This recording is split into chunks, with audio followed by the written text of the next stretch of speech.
sus decretos.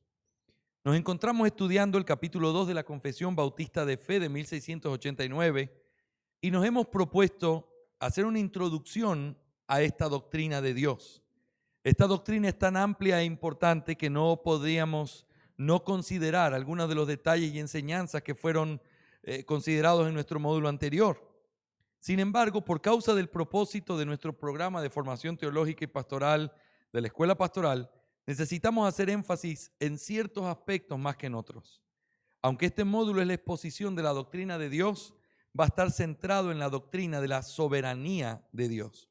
A continuación, a manera de introducción, algunas explicaciones importantes. Primero, sobre la complejidad de este tema. La gran discusión alrededor de este tema no es una novedad. Por siglos, cristianos fieles han debatido sobre su entendimiento de este tema. Es complejo porque está relacionado con temas como la libertad del hombre, la condición actual del hombre con respecto al pecado y la violación de la libertad de las criaturas. Sin embargo, la razón principal por la que este tema es complejo se debe a que está envuelto del misterio de Dios y la pecaminosidad de nuestro propio corazón. Quiero que piensen conmigo un momento. Mientras leemos esto, vamos a hacer algunas reflexiones. Nosotros vamos a tratar en este módulo lo que tiene que ver con la soberanía de Dios y los decretos de Dios. Es un tema que quizás tú puedes pensar, pastor, yo conozco ese tema. Al decir que yo soy alguien que cree en las doctrinas de la gracia, yo entiendo la elección, entiendo la predestinación. Bueno, entonces te va a hacer muy bien volver a repetir ciertos detalles importantes, analizar ciertos textos. Sin embargo, todos tenemos que ser conscientes que en primer lugar hay una gran complejidad cuando uno trata el tema de la soberanía de Dios. Porque inevitablemente nosotros nos levantamos como defensores. Pastor, está la soberanía de Dios, pero ¿qué hay del hombre? Está la soberanía de Dios, pero ¿y qué pasa con el hombre? Porque el hombre también es libre. O el hombre es simplemente un robot que hace lo que Dios le pide y que simplemente estamos aquí para cumplir lo que Dios estableció. Y entonces esto no es otra cosa que un videojuego donde nosotros somos llevados por una mano que nos hace hacer cosas que no queremos. Todos esos debates que son genuinos, que son preocupaciones reales, han surgido en la historia y hay mucho tema histórico aquí que se pudiera tratar, pero que no es nuestro propósito hoy. Y en esos temas históricos ustedes encuentran el debate entre Pelagio y Agustín, o después, más reciente, en el tema de la reforma entre el concepto de Arminio y de Calvino, o incluso el día de hoy, cuando ustedes tienen una mezcla entre un calvinismo y un arminianismo en iglesias, donde aunque dicen sí, Dios escogió, pero la forma en la que Dios escogió tuvo que haber sido sabiendo lo que el hombre iba a escoger porque el hombre es libre. Todo ese tipo de debates vamos a tener que tratarlo de una manera resumida hoy, pero tenemos que hablar sobre eso y nos tiene que hacer recordar que aquí hay un tema complejo. Principalmente, ¿por qué es un tema complejo? Es un tema complejo porque tiene misterio de parte de Dios, pero siempre está delante de nosotros la pecaminosidad de nuestro propio corazón. Porque somos pecadores, por eso discutimos. Y porque Dios es misterioso, por eso discutimos. Y lo que necesitamos, quien tiene que ser nuestro juez sobre este tema, siempre tiene que ser la palabra de Dios. Y es por eso, hermanos, que lo que vamos a hacer es estudiar textos. Tratar de buscar qué es lo que Dios nos dice con respecto a este tema para saber qué debemos creer sobre esto. En segundo lugar, rápidamente, la importancia de este tema.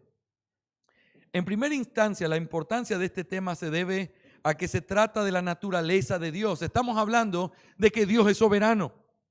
Todo lo que tenga que ver con Dios es de suma importancia para el hombre, porque a través del verdadero conocimiento es que podemos tener una relación con Dios. Sin embargo, como probaré en nuestra conclusión práctica, este tema, lejos de ser un aspecto meramente teológico, tiene un impacto muy importante en la eclesiología práctica y en el ministerio pastoral, y por esta razón todo pastor y todo aspirante al ministerio debe entender y debe estar familiarizado con las implicaciones prácticas de esta doctrina tan importante.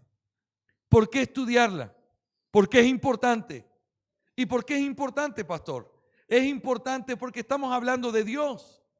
Y eso ya debería ser suficiente razón para estudiar un tema, ¿sí o no? Es conocer a Dios, acercarnos a Él, saber cómo es Él, Nadie puede amar a alguien que no conoce. ¿Cómo puede un hombre amar a un Dios que es un Dios desconocido para él?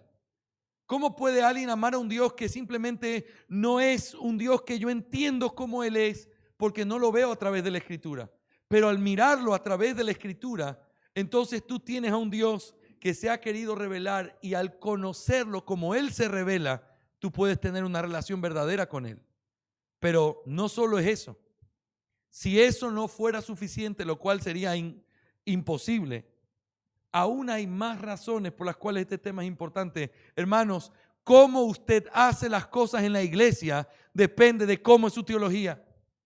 ¿Por qué hay hombres tan afanados en el método, en la forma, en cómo dije, que si lo dije bien, que si no lo dije, que si hubiera ido cuando el esposo estaba en casa, que si hubiera ido cuando el esposo no estuviera en casa, que si hubiera ido 5 días antes de eso, después días de eso, y comienzan a hacer todo un conflicto en su ministerio práctico, mirando circunstancias, precisamente porque no saben, no entienden que Dios es soberano. Y cuando uno entiende que Dios es soberano, lejos de simplemente soltar las manos y decir, bueno, entonces Dios hará como Él quiera, lo cual es un error en el concepto bíblico, porque la Biblia no enseña eso. Pero al creer que Dios es soberano, tiene que tener una influencia directa en la forma en cómo hacemos las cosas. Porque entonces comenzamos a reconocer que no hay suerte o mala suerte, que no hay si tan solo yo hubiera, no, porque todo obedece a un Dios que tiene el control absoluto de todas las cosas. Y entonces, por primera vez, aunque esto parezca insólito, un hombre de Dios puede aprender a descansar en el ministerio que hace. ¿Por qué los pastores tenemos tanto estrés y vivimos enfermos y vivimos presionados, siempre pensando, no estoy haciendo todo lo que debería, no estoy haciendo todo lo que debería, seguramente tengo que hacer más? Y entonces las familias son descuidadas, todo es descuidado y encima recibe todo el maltrato de una iglesia que no comprende lo que él está haciendo. ¿Por qué pasa eso en una iglesia? Bueno, yo quiero probarles al final de nuestra clase hoy que eso tiene que ver con una mala comprensión de quién es Dios. Y cuando uno entiende que Dios es soberano, eso golpea directamente tu ministerio. Tú nunca más vuelves a ser el mismo, ni vuelves a hacer las cosas como antes las hacías, porque ahora hay un entendimiento de quién es Dios. ¿Me hago entender? Ahora, rápidamente, en tercer lugar, sobre el material de estudio que utilizaremos para este tema. Es muy difícil y al mismo tiempo muy peligroso tratar de ser original en este tema. Por esa razón, nuestra clase consistirá en la exposición de esta doctrina por medio de utilizar la enseñanza de diferentes hombres de Dios, algunos de la antigüedad y otros de nuestros días. Cuando utilicemos el material de otras personas, procuraré hacerlo muy notorio para que el estudiante pueda tener una bibliografía amplia para profundizar en sus estudios posteriores, lo que nosotros vamos a ver simplemente como una introducción en esta clase. En cuarto lugar, sobre la actitud que debemos tener al estudiar este tema. Esto es un tema importante, la actitud. Hay 4 cosas por lo menos que vienen a mi mente de cómo tiene que ser nuestra actitud al estudiar este tema. En primer lugar, debemos ir a este tema con las presuposiciones correctas. Hermanos amados, hemos hablado de esta palabra en otras ocasiones, pero presuposiciones son cosas que ustedes dan por sentado antes de. ¿Cómo tú vienes a este texto? Mira, uno podría venir a esta clase o podría venir a esta doctrina o a cualquier otra con una presuposición incorrecta o con pensamientos incorrectos. Cuando uno viene poniendo las presuposiciones incorrectas, uno termina en una conclusión incorrecta. Pero cuando tú pones las correctas, entonces tú vas a ser direccionado correctamente hacia donde tienes que ir. Y yo he puesto aquí por lo menos 2 presuposiciones que son muy importantes que nosotros no podemos dejar de ver. En primer lugar, la palabra de Dios tiene que ser vista como la autoridad final en todo asunto de fe y práctica. ¿Saben lo que eso significa? Que no importa lo que nosotros creemos, no importa lo que nosotros hemos escuchado, no importa qué fue lo que nos enseñaron, la Biblia siempre tiene la razón. Y cuando uno entiende eso, entonces yo puedo venir diciendo, mira, esto es lo que yo creo, pero si la Biblia es capaz de probar que esto que yo creo no es correcto, como ella es la autoridad, yo estoy dispuesto a cambiar. Y si la Biblia no puede probar lo que estamos diciendo en esta mañana, entonces no importa qué tan convincentes sean sus argumentos, pastor, no importa si están todos aliterados y en todo usted tiene 3 puntos, yo no voy a creer lo que usted dice, porque la palabra de Dios es la regla final sobre cualquier asunto de fe y práctica. Así que, lastimosamente, en el debate evangélico contemporáneo, la presuposición con la que uno abarca o empieza un tema de discusión no es ese. Normalmente el tema con el que uno empieza una discusión es esta: voy a ver si alcanzo a verlo en mi mente o a entenderlo. Si yo no lo entiendo, no lo creo. Si yo no lo veo en mi criterio, no lo voy a creer. Y entonces el juez supremo que pone fin a la discusión y que es la autoridad final en una discusión el día de hoy en la iglesia es el criterio y el razonamiento y el intelecto de las personas y no la palabra de Dios. Pero si la palabra de Dios ha de ser el juez, entonces nosotros tenemos que someternos al veredicto que ella dé y vamos a decir, mira, aunque yo nunca lo haya creído así, yo lo voy a aceptar si la Biblia lo dice. ¿Me hago entender, mis hermanos? En segundo lugar, la segunda presuposición correcta es el entender nuestra pecaminosidad en el corazón. Y esa pecaminosidad, como decía Calvino, es la que nos lleva a que nuestro corazón se convierta en una fábrica de ídolos. ¿Cuál es el tipo de Dios que nosotros queremos? ¿Saben cuál es la respuesta? En nuestro pecado estoy hablando. Un Dios que se parezca a nuestra imagen y semejanza. Un Dios que sea agradable para mi manera de pensar. Un Dios que sea abierto en su manera de pensar, que no juzgue lo que yo hago, sino que valore lo que otros no ven. Y entonces tú ves gente homosexual hoy reclamando a un Dios homosexual. Gente con un criterio no religioso o no pendiente de las cosas santas, y entonces ven a un Dios mundano. Y ellos tratan de reproducir esa imagen de ese Dios que ellos tienen en su mente, diciendo, este es mi Dios. Y al igual que en el antiguo tiempo la gente se postraba ante sus ídolos, venía y levantaba un carnero hecho de oro o ponía un pedazo de madera en la pared y luego gritaba, honrad a vuestros dioses. Y entonces se postraban de rodillas ante eso que ellos autoproclamaron su Dios. Eso es lo que hacemos en el mundo evangélico hoy. Nuestro criterio es formar al Dios a mi imagen, olvidándonos que nuestro corazón es una fábrica constante de idolatría. Saben, esto no es cierto solamente de una manera general. Esto sigue siendo cierto aún dentro de nuestro concepto, ya cuando somos creyentes y cuando nosotros tenemos a la Biblia y creemos en la Biblia. El domingo pasado tuve el privilegio de predicar sobre Nahum capítulo 1, versículo 7 en nuestra iglesia. Y al predicar Nahum 1:7, lo que se trataba, no me acuerdo cuál fue el título que le puse al sermón, pero era como volviendo a redibujar a Dios conforme a la Escritura. Y yo les decía, cuando uno está dibujando un paisaje, tú ves que siempre está en esta actitud. Está dibujando y mira, y regresa y vuelve a dibujar y mira, y regresa y vuelve a dibujar. Y la intención que tiene es que lo que se está escribiendo en ese cuaderno sea igual a lo que él está viendo. Los cristianos bíblicos tienen que mirar a la Escritura y redibujar la imagen de Dios en su mente. Y volver a la Escritura y volver a dibujar la imagen de Dios en su mente. ¿Por qué? Porque nuestro corazón es tan corrompible que es capaz de inventarse un Dios en base a cosas que nosotros creemos o escuchamos o que son medias verdades sobre ciertos temas. Así que, hermanos, nosotros tenemos que considerar lo siguiente. La palabra de Dios es autoridad y nuestro corazón es perverso. Por eso, si ustedes vienen así a este estudio, ustedes van a encontrar lo que realmente la palabra del Señor enseña. Amén, hermanos.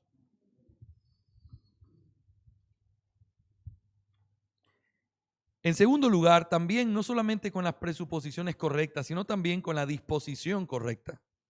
Uno tiene que venir con fe y dependiendo completamente en la obra del Espíritu Santo. Mis hermanos, yo les hago una pregunta.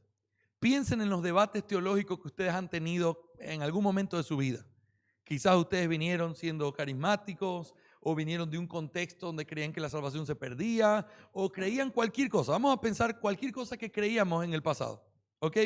Ahora, ¿cuándo fue que tú te convenciste de que eso que creías no era verdad? Entonces alguien puede decir, mire, pastor, vino alguien y con mucha paciencia se sentó y me explicó. Pero mira, escucha lo que te estoy preguntando. ¿Fue ese hombre el que te trajo el convencimiento o fue el Espíritu de Dios poniéndote la seguridad de que lo que estabas escuchando era verdad? Es lo segundo. Lo primero es importante. Y qué bendición los que hemos tenido el privilegio de sentarnos con alguien y que nos explique un tema y pararnos de esa conversación diciendo, hoy yo creo otra cosa. Hoy mi pensamiento es distinto y he sido convencido. Los argumentos sirven, pero quien te convence es el Espíritu Santo a través de la palabra. Y por eso cuando tú vienes a un tema tan misterioso como este, tú no puedes venir de otra manera. Alguien puede venir con una disposición de decir, bueno, tíreme sus argumentos para ver si me convencen. No se trata de eso. Se trata de, te voy a dar mis argumentos, los que creo que son los que la Biblia enseña, y los voy a tratar de explicar lo mejor que yo pueda para que no haya estorbo en este siervo inútil. Pero al mismo tiempo, la disposición que tiene el Hijo de Dios, el siervo de Dios, es decir, Señor, si esto es verdad, convénceme tú. Si esto es verdad, convénceme tú y convénceme a través de tu palabra y de tu espíritu. Amén. En tercer lugar, con la meta correcta. La meta correcta. ¿Por qué tenemos que entender mejor este tema? ¿Por qué creen ustedes que deberíamos esforzarnos por entender este tema? ¿Para demostrar que yo tenía razón? ¿Para demostrar que alguien estaba equivocado? ¿Para poder tener ahora los argumentos que pueden servir para rebatir a mi primo que es arminiano? No. Pues sería un problema para rebatir a mi esposa que es arminiana. Eso sería más complicado todavía. Pero quiero que piense por un momento. La razón y la meta final por la cual estudiamos todo, y quiero que pienses en esto con mucha seriedad. La razón por la que tú te acercas a la palabra de Dios y tú estudias la palabra de Dios es para conocer a Dios. Y al conocer a Dios, para poderlo amar más y para poder saber qué es lo que Él espera de ti. Solo déjame hacer una aplicación aquí. ¿Sabes por qué la iglesia debe escuchar doctrina sólida y bíblica de los labios de un pastor? ¿Sabes por qué la iglesia no tiene que recibir como cuando vamos de viaje y compramos Doritos y papas fritas y Coca-Cola y ya me está dando hambre? Pero ¿por qué no puede la iglesia recibir algo así? Porque eso que reciben va a determinar el tipo de relación que ellos van a tener con el Señor. Y un pastor que ama a su iglesia debe estar entendiendo que la forma mejor de amar a su iglesia es enseñarle a su iglesia a amar a Dios. ¿Y cómo tú amas a Dios? Conociéndolo. Por eso no se puede predicar papas fritas desde el púlpito. Por eso tiene que ser comida sólida. Pastor, pero eso es un tema para... No, es un tema de seminario. Aquí hablemos de esos temas. No, es que esos temas no sirven para nada aquí. Esos temas sirven en la vida práctica. Esos temas son los que forjan a una mujer que tiene que vivir con un esposo inconverso. Esos temas son los que forjan la esperanza de una mujer que tiene que enterrar a su hijo. Para eso sirven estos temas. Y por eso la razón por la que uno estudia tiene que tener la meta correcta. Yo quiero conocer a mi Señor. Y es la misma razón por la que tenemos que estudiar este tema, pensando en que esa es nuestra meta. En cuarto lugar y último, con la limitación correcta. ¿Cuál es la limitación que nosotros tenemos que ponernos al estudiar un tema tan misterioso y complejo como este? ¿Cuál es el límite? ¿Qué me responderían ustedes? La palabra de Dios. Yo no puedo hacer límites creados por el hombre. El límite es la palabra de Dios. Cuando Dios habla, yo hablo, lo investigo, lo estudio. Pero cuando Dios calla, el pueblo de Dios tiene que callar. Porque son cosas que Dios no ha querido revelar. Ahora, les voy a decir algo más en este punto. Hay mucha gente que cuando uno llega a un estudio como este, comienza a decir, pastores, que nosotros nos estamos tratando de meter en los misterios de Dios. Mira, un misterio es algo que Dios no ha revelado. Un misterio es algo que está oculto para los hombres y que no importa cuánto se esfuercen, Dios nunca lo va a revelar y el hombre nunca lo va a saber. Si Dios quiere, Él lo va a hacer. Si no, no. Cuando hablamos de la soberanía de Dios, no estamos hablando de un misterio. Estamos hablando sin duda de un asunto misterioso, pero no es un misterio. ¿Y por qué no es un misterio? Porque Dios lo reveló. A veces nosotros igualamos o tenemos esta idea, algo que es difícil de entender, misterio. Y como es misterio, no estudio. No, todo lo revelado le fue dado a los hombres. Lo oculto es del Señor. Todo lo que fue revelado es tu responsabilidad y la mía. Y esto de lo que vamos a hablar es algo revelado, porque si no estaríamos perdiendo nuestro tiempo haciendo indagaciones y pensamientos que no tendrían ningún fruto. Es como que hiciéramos un módulo para tratar de descubrir la fecha de la venida de Cristo. Ojalá nadie venga a ese módulo, porque van a perder su tiempo. Y yo no lo voy a enseñar, por cierto. Pastor, pero estudiemos, porque no importa cuánto estudies, eso nunca lo vas a descubrir. Lo que nosotros nos reunimos a estudiar es lo que Dios reveló. Y por eso nuestro pretexto no puede ser, es que es misterioso. Claro que es misterioso, pero no es un misterio, porque Dios lo reveló en su palabra. ¿Y sabes cuál es nuestro límite? ¿Sabes cuál es la línea de seguridad que nosotros tenemos? Yo trabajaba en una empresa y habían líneas de seguridad en las empacadoras y en los lugares, eran lugares seguros donde la gente podía caminar. Fuera de ahí ya era peligroso. ¿Sabes cuál es nuestra línea de seguridad? La palabra de Dios. Cuando ella se cierra, se acaba nuestra investigación. Cuando ella deja de decir algo, nosotros dejamos de buscar, porque no hay respuesta a eso. Pero cuando ella revela nuestro trabajo, tener que buscar lo que ella dice. ¿Sí, mis hermanos? Muy bien, en quinto lugar, rápidamente, hablando de estos puntos de introducción. Hemos hablado de que este tema es complejo, hemos hablado de la importancia de este tema, del material de estudio, hemos hablado de la actitud que tenemos que tener, pero hablemos ahora de la relación que tiene este tema con la confesión de fe.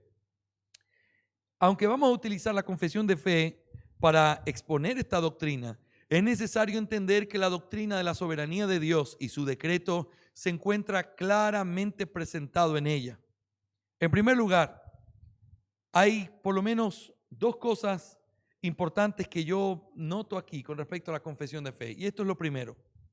Los atributos de Dios que se presentan en el capítulo 2 son el fundamento sobre el que descansa la soberanía de Dios. Estamos preguntando, ¿la confesión habla de la soberanía de Dios? Y uno dice, claro que sí. ¿Y dónde habla? Y te voy a decir dos cosas. En primer lugar, la confesión te habla de la soberanía de Dios cuando en el capítulo 2 te muestra ciertos atributos de Dios que son la fuente o la base sobre la que se sostiene su soberanía. Fíjate lo que dice, principalmente lo que te he subrayado ahí. En el párrafo 1 empieza diciendo, el Señor nuestro Dios es un Dios único y verdadero, único, vivo y verdadero. Y fíjate, cuya subsistencia está en Él mismo y es de Él mismo. Nota más abajo la palabra libérrimo. Nota después que hace todas las cosas según el consejo de su inmutable y justísima voluntad para su propia gloria. La frase, cuya subsistencia está en Él y en Él mismo, enfatiza la independencia o la aceidad de Dios, la cual significa que Dios subsiste en sí mismo y no necesita nada externo a Él. La palabra libérrimo que aparece aquí es el superlativo de la palabra libre. ¿Quién sabe lo que es un superlativo? Maestro. Es algo, un término que amplía otro término. Un superlativo es como decir, ¿qué cosa? No, el superlativo es algo que aumenta, esa es la idea, algo que hace grande algo. El superlativo de pequeño es pequeñísimo. El superlativo de libre es libérrimo. Esa es la idea que está ahí, es completamente libre. Si quieren inventarse una palabra, Dios es librísimo. ¿Sí? Es la idea de lo que está aquí. Eso es lo que encierra la palabra libérrimo. Es decir, es absoluta e infinitamente libre, lo cual evoca la idea de que Dios ha establecido todas las cosas sin estar obligado por nada o por nadie para hacerlo. ¿Quién es alguien libre? ¿Qué me responderían ustedes? No, quiero decir, ¿cómo se ve a alguien libre? ¿Cómo ustedes pueden describir a alguien libre? Alguien que hace lo que quiere, ¿sí o no? Alguien que obra conforme a lo que desea. Les hago una pregunta y solamente se las voy a dejar boteando. ¿El hombre es libre? ¿Quién respondió sí y no? Para darle un premio. Muy bien, ese discípulo mío. Sí y no. Sí y no. ¿En qué sentido no es libre el hombre? Pastor, porque si estamos diciendo que libertad es la capacidad de hacer todo lo que uno quiere, la voluntad del hombre está completamente rendida al pecado. Él no pudiera hacer bien ni así quisiera. Y no es libre, es esclavo. Pero ¿en qué sentido sí es libre el hombre? Que él es capaz de ser libre dentro de la esclavitud que tiene. Ayer no me acuerdo con quién hablamos, ayer hablamos tanto, ya ni me acuerdo con quién lo hablamos, pero hablamos de R.C. Sproul y la forma en cómo R.C. Sproul le enseñaba ciertas ilustraciones que son muy útiles hasta el día de hoy y que las recordamos siempre. ¿Y qué era lo que R.C. Sproul decía? Él hablaba de el hombre es como, la libertad del hombre es como la libertad de un preso en una cárcel. Qué ejemplo tan interesante. Un preso con mucha altivez te puede decir, a mí no me digas que yo soy esclavo. Mira, si yo quiero me paro en mi celda, si yo quiero me siento en mi celda, si yo quiero no como en mi celda, si yo quiero no voy al baño en mi celda. Bueno, eso sí va a tener que querer. Pero si yo quiero hago tal cosa o no la hago. Y alguien puede decir en ese sentido, oye, ese preso tiene algo de razón, porque en un sentido él sigue siendo libre. Él puede decidir, así estuviera encerrado en 50 por 50, él sería libre de abrir o cerrar los ojos si él quisiera, ¿sí o no? De respirar o no respirar si él quisiera.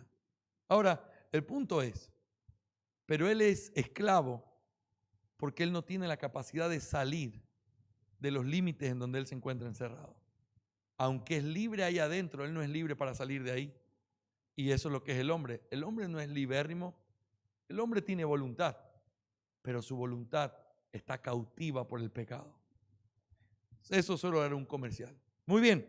Ahora, la frase también, que hace todas las cosas según el consejo de su inmutable y justísima voluntad para su propia gloria, hace referencia a lo que los teólogos han llamado el consejo eterno de redención o el acuerdo hecho desde antes de la eternidad en Dios, en el cual se decretaron todas las cosas que inalterablemente sucederían en la creación.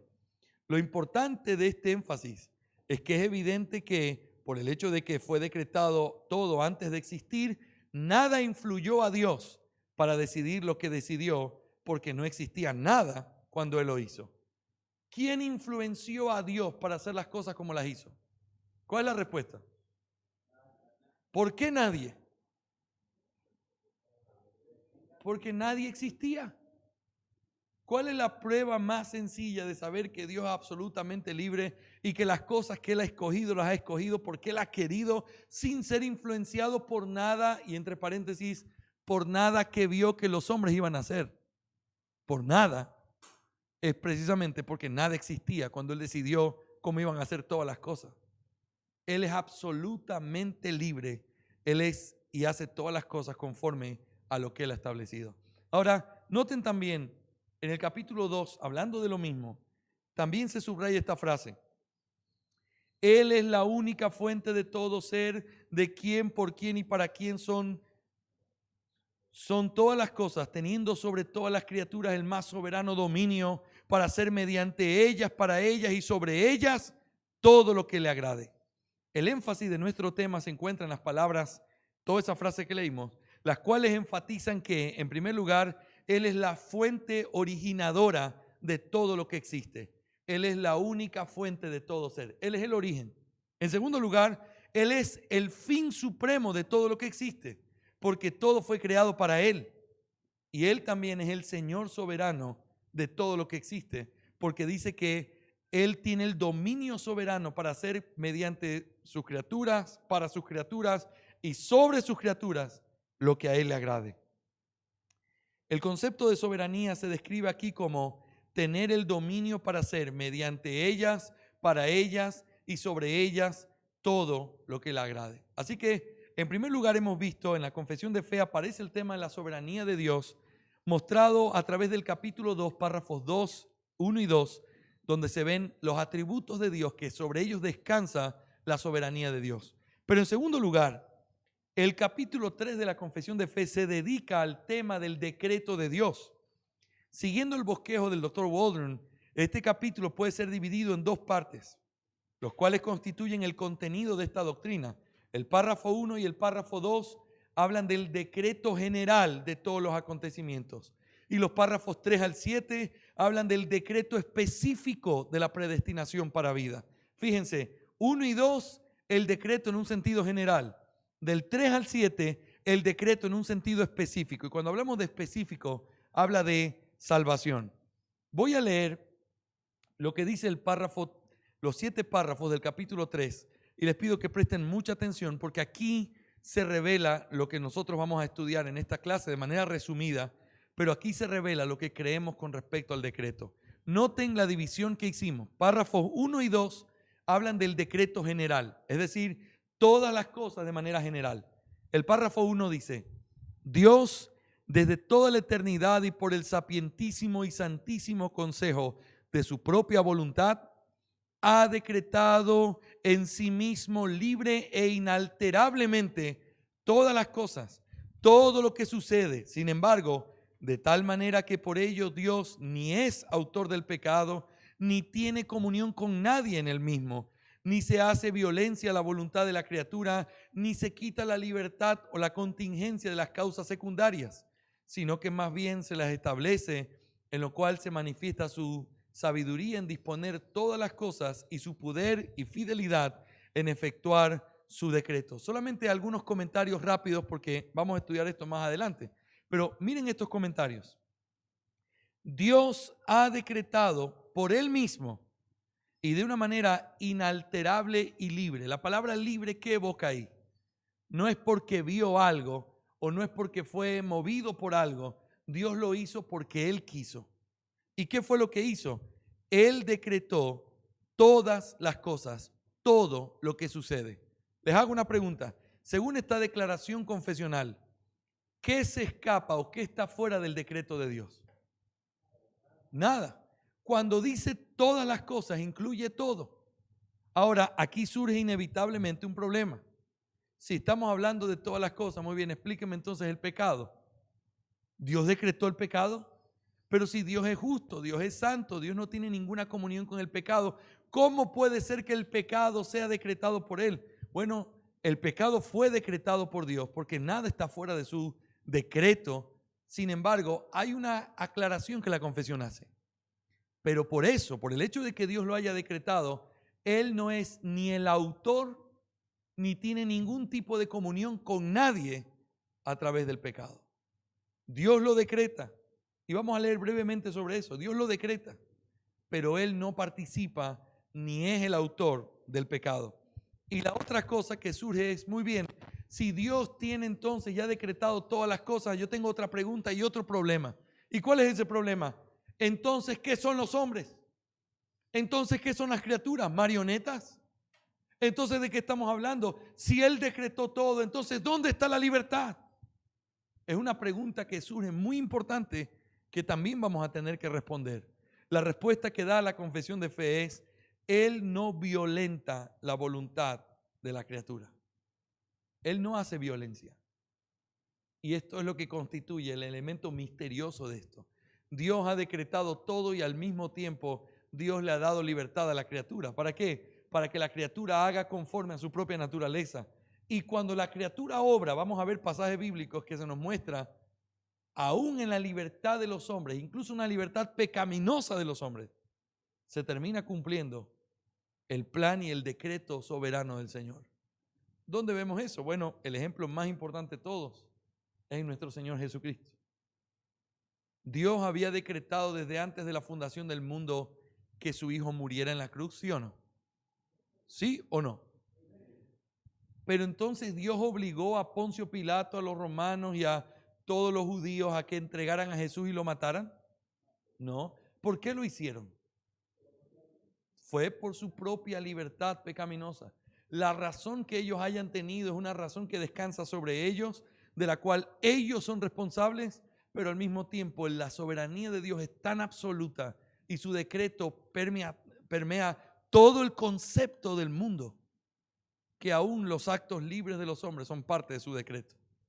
Y eso es algo que es misterioso, pero que la Biblia lo muestra con esa claridad, que nosotros podemos decir, Dios es soberano y Él ha decretado incluso las cosas malas que pasan en la tierra y los actos más desastrosos que los hombres pudieran hacer. Y aún así, Dios no tiene ni parte con ese pecado, ni tampoco ha obligado a nadie a hacer lo que hacen. ¿Me hago entender? Si no, no se preocupe, porque estamos solo resumiéndolo. Ahora, párrafo 2, rápidamente. Aunque Dios sabe todo lo que pudiera o puede pasar en todas las condiciones que se puedan suponer,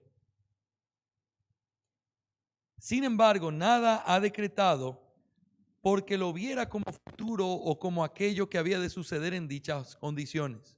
Fíjense, lo que se está haciendo énfasis aquí es un concepto que estaba en la luz del día de esos momentos teológicos. Había una lucha ahí.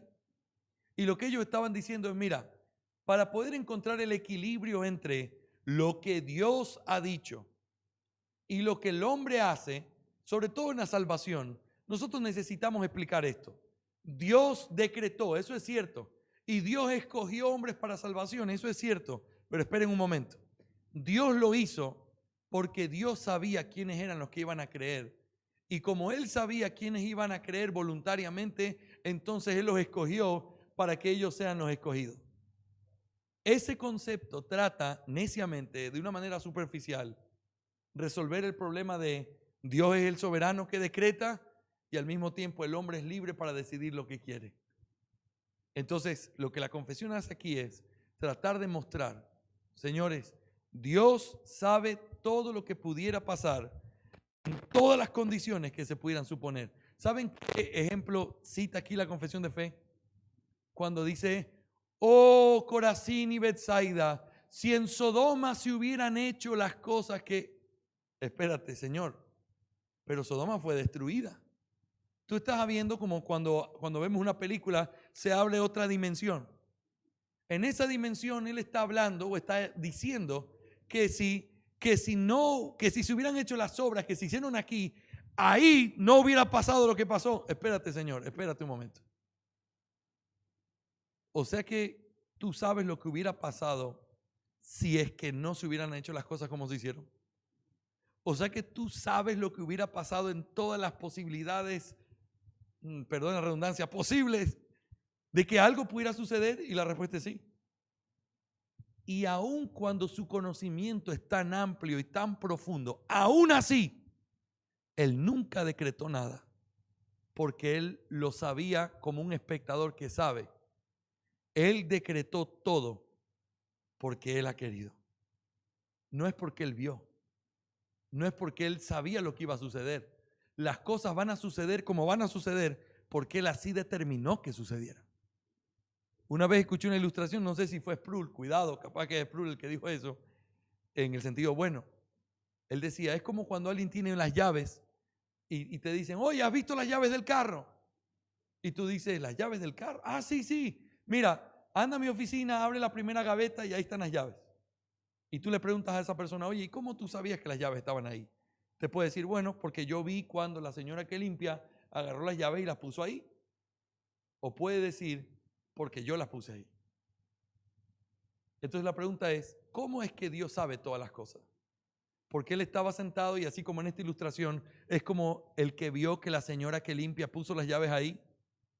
O Dios es el autor de las cosas que pasan en el sentido del que decreta. Y Él sabe cómo son las cosas precisamente porque Él las hizo. No sé si ustedes están familiarizados con Narnia, pero me fascina cuando viene la bruja. No, digo, escuche esto, C.S. Lewis es complicado y léanlo con cuidado. Pero hay cosas lindas en su poesía. Pero cuando viene la reina y le dice, tú sabes lo que dice la ley sobre tal tema. Y el león ruge y ella cae de rodillas y le dice, no me digas lo que dice la ley, porque yo estuve el día que se escribieron. Ese es Dios. No, Él no sabe las cosas porque las vio. Él sabe las cosas porque Él las decretó. Y como Él las decretó, Él sabe cómo va a ser todo. Él no es pasivo, Él es completamente activo en las cosas que suceden en la tierra. ¿Me hago entender, hermanos?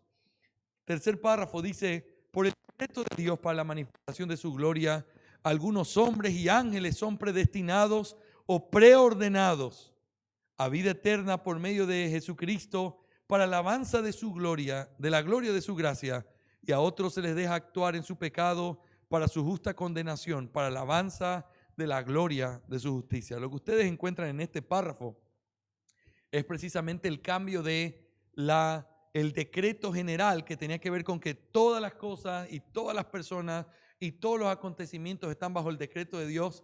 Ahora la confesión se centra desde el párrafo 3 hasta el último en lo que tiene que ver con la salvación del hombre. Dios decretó, Dios decretó. Hay algunos que tienen conflictos en la expresión algunos hombres y ángeles. Pastor, pero ¿cómo ángeles si los ángeles no tienen la oportunidad de ser salvos? Yo le hago una pregunta. ¿Quién determinó que algunos ángeles se mantuvieran firmes después del engaño que Satanás iba a hacer? ¿Quién? Dios. ¿Significa que son ángeles escogidos o no? Y la Biblia utiliza ese término, los ángeles escogidos. Porque no está diciendo la confesión de fe que ellos tienen oportunidad de salvación. Lo que está diciendo es que los que no cayeron de la gracia original que tenían fueron por causa del decreto de Dios. Pero dentro de ese decreto salvífico está el hombre. Y aquí hay un detalle importante y solo lo voy a dejar otra vez boteando en la mente de ustedes para que estemos hablando de temas doctrinales. Hay una tendencia de hablar de una doble predestinación. Y esa tendencia lo que trata de hacer es, otra vez, en los asuntos que hablamos la vez anterior del infralapsarianismo y el supralapsarianismo, es otra vez la idea de aquellos que dicen, ok, el decreto de Dios en la mente de Dios, estamos hablando de eso, funcionó de esta manera. Dios, como es absolutamente soberano, Él, antes de que el hombre cayera en su mente, estamos hablando en la mente de Dios, lo que Él hizo fue, estos son para vida y estos son para muerte. Y luego Él dijo, y entonces para que ellos vayan a muerte, todos caen y yo envío a Cristo por ellos y ellos van al infierno, porque para eso fueron destinados desde antes de su creación. Ese concepto mostraría una tremenda soberanía y absoluta en Dios. Que les hago una pregunta. ¿Dios tendría el derecho de hacer eso, sí o no? Claro que sí. Acabamos de decir que Dios es soberano sobre su creación, lo cual significa que Él puede hacer como Él quiera con lo que Él ha creado. Sin embargo, la pregunta no es si Dios pudiera hacer así. Claro que Dios pudiera hacer así si Él así lo quisiera y no sería nada de injusticia porque Él es el creador y el soberano. El problema es que eso no es lo que la Biblia revela. Eso no es lo que la Biblia revela. Cuando la Biblia habla de la elección, no habla de una elección que es para vida esto y estos fueron destinados al infierno en un sentido completamente de la nada, al cielo y al infierno. Siempre se muestra la gracia de Dios. Y por eso la confesión cuida y dice con mucho cuidado esta expresión. Y los otros son dejados para su justa condenación. Es decir, ya estaban condenados todos los hombres. Y lo que Dios hizo fue escoger para darle gracia a unos y salvarlos. Y a los otros lo que hizo fue, también tomó una decisión. Pero esa decisión fue pasarlos por alto para que ellos reciban la justa retribución por sus pecados. Ahora, ¿qué es lo importante de esto? Romanos capítulo 9, que si nos da el tiempo lo vamos a mirar. Romanos capítulo 9 dice, ¿y qué si Dios, queriendo hacer notoria las riquezas de su gracia, puso estos vasos para gloria? ¿Y qué si queriendo mostrar su justicia, puso estos vasos para condenación? Entonces noten, no es soberanía lo que se muestra solamente, sino que es una soberanía que tiene que ver con gracia y una soberanía que tiene que ver con justicia. Y los hombres van al infierno no por soberanía, sino por justicia. Eso es lo que la Biblia enseña. Y los hombres van al cielo no por justicia, sino por misericordia. ¿Me hago entender, mis hermanos?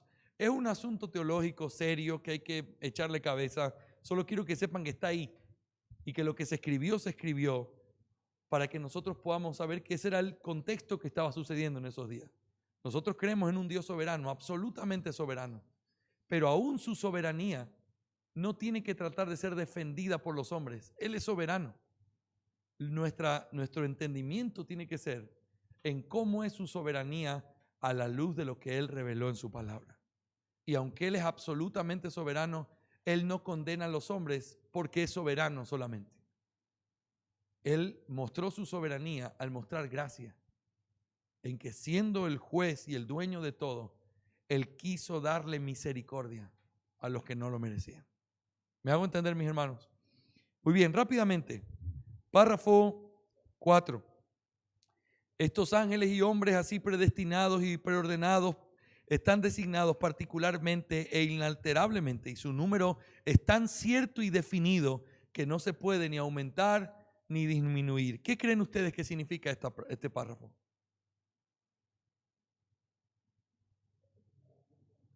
¿Qué está detrás de la idea de este párrafo?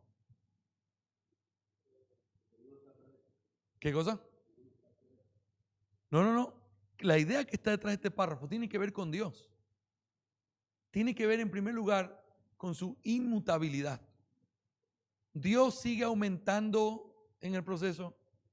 A veces nosotros tenemos una lista en el seminario o en la escuela pastoral y por gracia la aumentamos en el camino. O tú haces lo mismo en tu casa. Tienes unos invitados a comer y de pronto fulanito llegó, mi amor, vamos a invitarlo a fulanito, y lo sumaste en el camino. No era tu plan original, pero lo sumaste. Bueno, Dios no hace eso. El número de aquellos que han sido escogidos es tan inmutable, es tan inalterable lo que Él determinó, que no importa cuánto se oponga, eso se va a hacer porque Él es soberano. Eso trae seguridad. Ninguno se va a perder, pero al mismo tiempo Él es inmutable y en eso descansa nuestra seguridad. Una vez un pastor dijo esto que me hizo pensar. ¿Qué pasaría si Dios mañana se levanta? Bueno, Dios no se levanta ni tiene mañana, pero estoy usando términos humanos. ¿Qué tal si mañana Dios dijera, ¿saben qué, señores? Cambié de plan. Ya no voy a recibir el sacrificio de Cristo por ustedes. Cada uno tiene que pagar su propio sacrificio y cada uno paga lo que hizo mal. ¿Qué pasaría si Dios hiciera eso mañana? Pero todos los años que yo puse mi fe en Cristo, pero toda mi esperanza, Dios es el soberano y Él pudiera en el derecho, hablando de esta manera hipotética, hacer eso. Claro, porque Él establece las leyes. Y Él pudiera hacerlo. Y Él pudiera decir, ya no recibo el sacrificio de Cristo por ustedes, solo recibo el sacrificio de Cristo para proclamarlo como Rey sobre todo, pero cada uno tiene que pagar su propio precio. ¿Saben? Sería la condenación imposible de evitar de toda la creación y de todos los hombres. Y Dios tendría el derecho de hacerlo si quisiera pagarnos conforme a nuestras maldades. Pero ¿por qué estamos seguros que eso nunca va a pasar? Porque nuestro Dios no cambia. Y como Él no cambia, lo que Él dijo desde el pasado, lo reafirmó en el presente y lo proclama hacia el futuro. Un futuro que va a suceder así como Él lo estableció, porque Él nunca cambia. Qué bendición cuando uno reflexiona en este atributo maravilloso de Dios. Amén. Ahora, rápidamente leamos esto y así paramos esta clase. 5. Aquellos de la humanidad que están predestinados para vida, Dios, antes de la fundación del mundo, según su propio eterno e inmutable y el consejo secreto y beneplácito de su voluntad, los ha escogido en Cristo para gloria eterna, meramente por su libre gracia y amor, sin ninguna otra cosa en la criatura como condición o causa que le moviera a ello. ¿Qué se está defendiendo aquí? Que Dios no escogió a ningún hombre porque Él vio que esos hombres iban a creer. Esos hombres creen porque Dios los escogió. No es al revés. Y eso se está mostrando aquí. Número 6. Así como Dios ha designado a los elegidos para la gloria, de la misma manera, por el propósito eterno, fíjense lo que dice aquí, y libérrimo de su voluntad, ha preordinado a todos los medios para ello. Por tanto, los que son elegidos habiendo caído en Adán, son redimidos por Cristo, eficazmente llamados a la fe en Cristo por su Espíritu, obrando a su tiempo, son justificados, adoptados, santificados y guardados por su poder mediante la fe para salvación. Asimismo, nadie más es redimido por Cristo o eficazmente llamado, justificado o adoptado, santificado y salvado, sino solamente los elegidos. Les hago una pregunta. ¿La elección es lo que justifica a un pecador? Piense la pregunta teológica capciosa y con trampa que le estoy haciendo. ¿Es la elección, el decreto de Dios, lo que justifica a un pecador? Levanten la mano quienes dicen que sí, para ser apedreado. Muy bien, no, pero y entonces si eso no es lo que justifica, ¿qué es lo que hace el decreto? ¿Saben qué es lo que hace el decreto? Hace seguro el hecho de que esos hombres se van a justificar. No lo justifica, pero lo hace seguro. Es decir, ellos irremediablemente van a ser justificados.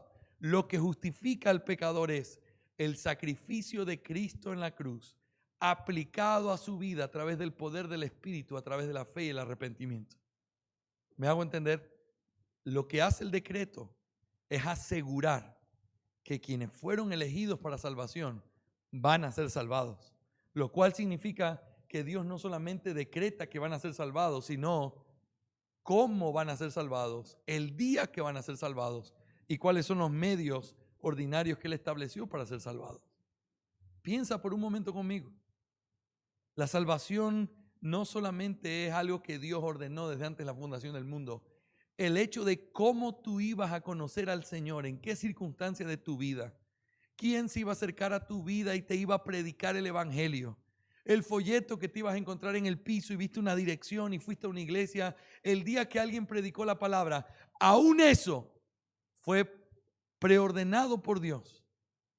Porque cuando Él preordenó tu salvación, Él preordenó también los medios a través de los cuales eso, de manera irrefutable, inquebrantable, irremediable, tú ibas a llegar a ser salvo. Qué amor tan sublime. Y al mismo tiempo, qué distorsión de Dios cuando alguien dice, Dios envió a su Hijo, Dios abrió la salvación para todos los que quieran. Hay la posibilidad si todos quieren. El problema es que el hombre es perverso y odia a Dios. Y uno dice, pero entonces, ¿qué tipo de ofrecimiento es ese? Dios hizo todo lo que quiso y todo lo que pudo, pero no fue capaz de salvarte, porque eso te lo dejó a ti para que tú trates de... El Señor definitivamente demanda tu fe para ser salvo, pero aún la fe que tú recibes es un regalo de su gracia en tu vida. ¿Me hago entender, mis hermanos? Si no, no se preocupe que ya mismo llegamos ahí. Pero estoy hablándole de temas teológicos. Si no, nunca los ha escuchado, esto le hace bien a su alma. Número 7. La doctrina del profundo misterio de la predestinación debe tratarse con especial prudencia y cuidado para que los hombres, al entender a la voluntad de Dios revelada en su palabra y al prestar obediencia a la misma, puedan, por la certeza de su llamamiento eficaz, estar seguros de su elección eterna. De este modo, esta doctrina proporciona motivo de alabanza, reverencia y admiración a Dios, y de humildad, diligencia y abundante consuelo a todos los que sinceramente obedecen al Evangelio. Una de las críticas más necias que alguien me ha hecho es: ustedes, los que creen en la elección, ustedes se jactan de que son los únicos creyentes. Ustedes, los que creen en la elección, creen que tienen el derecho de decir quiénes son salvos y quiénes no, y ustedes saben quiénes son los escogidos y quiénes no. ¿Sabe para qué sirve la elección? Es precisamente para lo contrario. La doctrina de la elección, la predestinación, el decreto de Dios para salvación, es una doctrina que humilla el corazón del hombre, porque tú dices, ¿por qué yo? Habiendo tantos otros que pudieron haber recibido esa gracia. Y cuando tú le entiendes y entiendes que fue Dios y que Dios fue quien ordenó las cosas y que fue por Dios que las cosas se hicieron, tú caes humillado diciendo, Señor, yo no soy digno. Yo no tengo parte en la gloria de mi salvación. Solo te pertenece a ti. Lejos de ser algo que sirve para jactarse, es algo que sirve para humillarte y para recordarte que aún la salvación, el regalo más precioso que alguien pudiera tener en esta vida y en la eternidad, es algo que tú no buscaste, que tú no escogiste de primera mano, que Dios te escogió para que luego tú puedas escoger querer ser salvo. Que Dios preordenó todos los métodos, todas las personas y todos los tiempos para que de una manera inalterable, inquebrantable, tú llegaras a conocerle. ¿Quién se puede jactar sino un necio de haber recibido gracia? ¿Y qué podemos nosotros decir? Esto es mío, sin que lo hayamos recibido, y mucho más al hablar de la salvación. ¿Para qué sirve esta doctrina? Para quebrantarte. ¿Para qué sirve esta doctrina? Para adorar al Señor y para reconocer que Él es digno de ser exaltado. Amén, hermanos. F y último en nuestra introducción. También hablemos del contenido de nuestro estudio. Ya hemos dicho que el presente estudio no tiene la intención de ser una exposición exhaustiva de la doctrina de Dios, sino que está enfocado específicamente en el atributo de su soberanía. Sin embargo, al mismo tiempo, tampoco tiene la intención de ser una exposición completa de este tema, sino una introducción seria y sincera a esta maravillosa doctrina. El bosquejo por el que abordaremos nuestro estudio será el siguiente. Unidad 1, la soberanía de Dios presentada en las Escrituras. Unidad 2, la soberanía de Dios y su decreto general sobre la creación. Unidad 3, la soberanía de Dios y su decreto específico para la salvación. Y unidad 4, la soberanía de Dios, el evangelismo y el ministerio pastoral. Ahora, solo quiero que noten algo en este bosquejo y aquí vamos a parar. La unidad 1 pretende ser una introducción al tema de la soberanía. Vamos a mirar bíblicamente la soberanía de Dios. La unidad 2 y 3 abarca las dos cosas que tienen que ver con el decreto de Dios. El decreto general y la unidad 3, el decreto específico para salvación. Y la unidad 4 es una aplicación pastoral y eclesiológica de cómo la soberanía de Dios afecta nuestro ministerio en la iglesia, la predicación del evangelio y lo que nosotros hacemos como pastores. Amén. Muy bien, vamos a parar aquí, vamos a tomar unos 10 minutos de receso. ¿Está bajo el refrigerio? Vamos a tomar